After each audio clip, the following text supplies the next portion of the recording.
दिल्ली में लाल कोट के पास चांदनी चौक में 10 नवंबर को Hyundai i20 कार में ब्लास्ट सुसाइड अटैक ही था। एनआईए ने यह बताया है कि कार चला रहा डॉक्टर उमर एक आत्मघाती हमलावर यानी कि सुसाइड बॉम्बर निकला।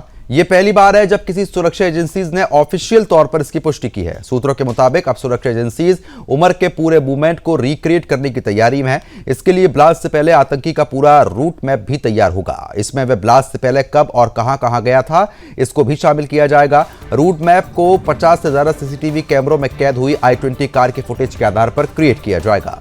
तो आपको बता रहे हैं कि इसके जरिए यह पता लगाया जाएगा कि फरीदाबाद से दिल्ली पहुंचने तक क्या कोई व्यक्ति उससे मिला, उसका पीछा किया या फिर उसकी मदद की गई। सूत्रों ने यह बताया कि उमर ने एनसीआर में कितने घंटे बिताए, ये समझने के लिए सभी बिंदुओं को जोड़ना बेहद ज्यादा जरूरी हो जाता है। धमाके वाली जगह के पास मलबे में पुलिस को 9mm की 3 गोलियां भी मिली है, जिसमें से 2 जिंदा कारतूस हैं। एक सूत्र ने रविवार को बताया है कि मौके से कोई हथियार तो नहीं मिला है। जली हुई कार के पास सिर्फ गोलियां कैसे पहुंची इसकी जांच लगातार हो रही है। ये गोलियां सिर्फ विशेष सुरक्षा यूनिट या फिर परमिशन मिलने वाले लोग ही अपने पास रख सकते हैं, क्योंकि ये 9mm पिस्टल में ही इस्तेमाल हो पाती हैं। आम नागरिकों को इसे रखने की परमिशन होती ही नहीं है। सूत्रों के अनुसार मौके पर तैनात सुरक्षा कर्मचारियों से भी उनके हथियारों की जांच करने के लिए कह दिया गया है, लेकिन कोई भी कारतूस गायब नहीं मिला है। एनआईए ने सोमवार को दिल्ली ब्लास्ट के आरोपी आमिर शाहिद अली को पटियाला हाउस कोर्ट में पेश किया। यहां सुनवाई के बाद कोर्ट ने आमिर को 10 दिन की एनआईए की रिमांड पर भेज दिया है। आमिर ये वही व्यक्ति है जिसके नाम पर i20 कार रजिस्टर्ड थी, जिसका इस्तेमाल 10 नवंबर को हुए धमाके में हुआ था। एनआईए ने उसे कल दिल्ली से गिरफ्तार किया। एजेंसीज के मुताबिक आमिर ने कथित तौर पर आतंकी डॉक्टर उमर को कार हासिल करने में मदद करवाई थी। इसी कार में विस्फोटक लगाया गया जो लाल किले के पास फट गया। दिल्ली ब्लास्ट मामले में सुरक्षा एजेंसियों ने पूरे दिल्ली एनसीआर में जांच तेज कर दी है। फरीदाबाद पुलिस ने सोमवार को शहर में किराए पर रहने वाले कश्मीरी छात्र और अन्य किराएदारों से पूछताछ की। अब तक 2000 से अधिक लोगों से पूछताछ हो चुकी है। पुलिस का कहना है कि यह कार्रवाई किसी भी संभावित लिंक को तलाशने और व्हाइट कॉलर टेरर मॉड्यूल की पड़ताल के लिए हो रही है। संवाददाता रोहिल लगातार हमारे साथ बने हुए हैं। रोहिल, क्योंकि जिस तरीके से अब लगातार जांच जो है वो आगे बढ़ रही है, तो स्वाभाविक है कि जानकारी सामने आ रही है और i20 कार को लेकर भी जानकारी सामने आई है। साथ ही साथ किस तरीके से विस्फोटक लाया गया उसको लेकर रोड मैप आप लगातार पुलिस जो है और एनआईए बनाने के यहाँ पर काम करेगी। क्या देख अपडेट आपके पास है अभी? देखिए, एक और जानकारी मैं आपको देना चाहूंगा कि जो अमोनियम नाइट्रेट इतनी भारी मकदार में जो रिकवर कर लिया गया था वो कहां से आया था, इसको लेकर भी इस वक्त जांच लगातार की जा रही है। एक तरफ से एनआईए अपनी ओर से जांच कर रहा है, तो दूसरी तरफ से जम्मू कश्मीर पुलिस कल से ही जितने भी जो फर्टिलाइजर्स का काम करते हैं, कारोबार करते हैं, उनसे लगातार पूछताछ की जा रही है। उनकी जो डायरीज है वो लगातार चेक की जा रही है और ये पूरी तरीके से सुनिश्चित किया जा रहा है कि इतनी भारी मात्रा में अगर वहां पर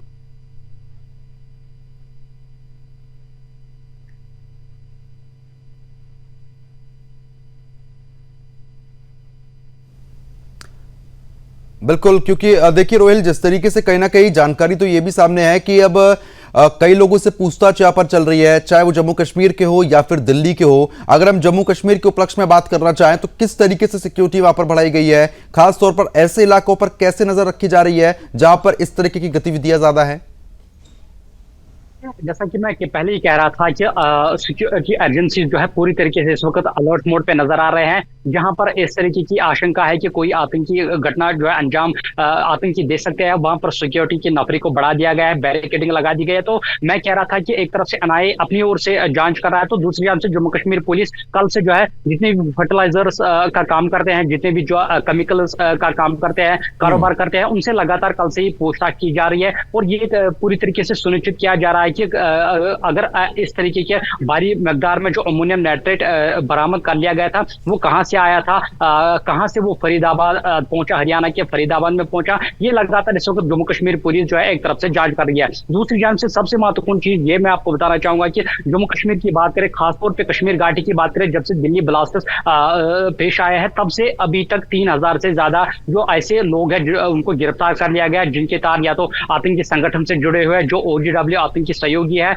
या किसी भी किस्म की लिंक जो है तो आतंकी संगठनों के साथ है। बिल्कुल, क्योंकि देखिए रोहिल, एनआईए ने भी इस बात की पुष्टि कर दी है सुसाइड अटैक था, और जब एनआईए इस बात की पुष्टि कर रहा है तो ये जरूरी हो जाता है जानना, क्योंकि कहीं ना कहीं सीख इसको जम्मू कश्मीर के जो आतंकी गिरोह हैं वहीं से मिली थी कि किस तरीके से रूपरेखा बनानी है, क्या कुछ करना है। तो अब अगर जांच जम्मू कश्मीर में हो रही है तो उसका असर किस तरीके से दिल्ली में आएगा? तरीके से कहीं न कहीं पूरी तरीके से इसके तार दिल्ली ब्लास्टर्स के तार वो जम्मू कश्मीर खास तौर पे कश्मीर घाटी से जुड़े हुए हैं। क्योंकि डॉक्टरों का ये मॉड्यूल पूरी तरीके से जितने भी डॉक्टर्स अभी तक जो है अरेस्ट किए गए हैं या डिटेन किए गए हैं या जितने भी डॉक्टर से पूछताछ की गई है, वो सिर्फ और सिर्फ कश्मीरी डॉक्टर्स थे।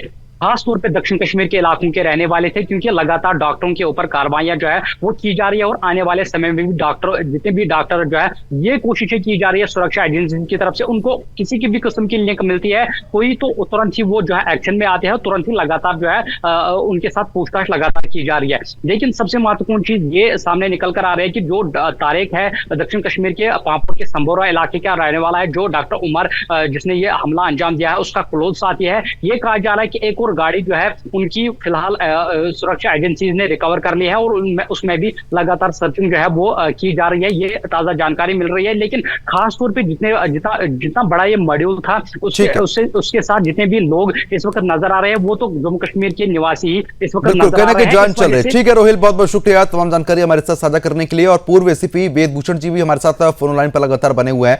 वेदभूषण जी, क्योंकि अब एनआईए ने भी स्वीकार कर लिया है कि जिस तरीके से यह स्थिति बनी थी तो कहीं ना कहीं यहाँ पर आतंकी मॉड्यूल टेरर के हिसाब से यहाँ पर धमाका करवाया गया और सुसाइड अटैक जो था वो भी एनआईए ने फिलहाल यहाँ पर मान लिया है। किस तरीके से आप देख पा रहे हैं पूरे घटनाक्रम को?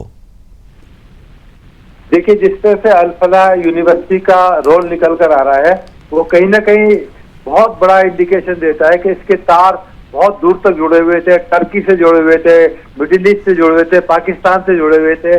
तमाम इंटेलिजेंस एजेंसी इस बारे में तमाम जो इनके मॉड्यूल है इसको खंगाल रही है।